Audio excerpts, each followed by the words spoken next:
因为对顶关税慢车实施92即个消息出来了后，美国股市有起，也毋过第二天就继续跌。4月七十收盘大落，标普500指数跌3.5%，纳斯达克跌4.31%，费城半导体是跌7.97%。这嘛反映出真一天大起，其实敢若是一天的行情。因为市场即嘛是针对川普和中国的贸易战，要报复中国直塔关税，也是真烦恼。川普伫内阁会议顶大，伊是表示，慢车实施、暂缓实施是针对大部分的国家延长90天这个措施。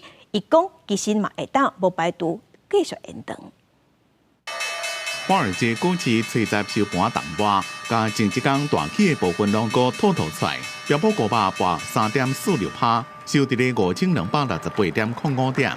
道琼工业指数淡薄2.5%，收伫39593.66点。纳斯达克跌4.31%，收伫16387.31点。费城半导体大跌337.15点，收伫3893点。投资人担心，就算是部分关税暂缓实施，经济活动有可能因为总统川普对中国扣高关税立规的放慢。There'll be a transition cost and transition problems. 北京第一天讲，包括应对地面鸦片类药物芬太尼已经扣下20%的关税，对中国的累计关税是145%，市场虽反映亏损加速。伫咧前一天，中国的态度也是正强硬，施压、威胁和讹诈不是同中方打交道的正确方式。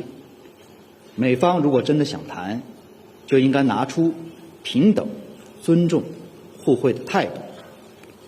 如果美方置两国和国际社会的利益于不顾，执意打关税战、贸易战，中方必将奉陪到底。川普重申希望甲中国达成协议，对顶关税方面，也当伫90天暂缓期甲其他国家达成协议，甚至无排除延长。到时看情形才阁讲，也对欧盟暂缓对美国商品报复关税表示，欧盟的做法正巧。欧盟伫咧前一天宣布，对进口价值差不多220亿欧元的美国商品加扣25%的关税。伫几点真久了就收到川普暂缓实施的消息。这位会主席冯德莱恩伫书面声明讲，欢迎川普的决定。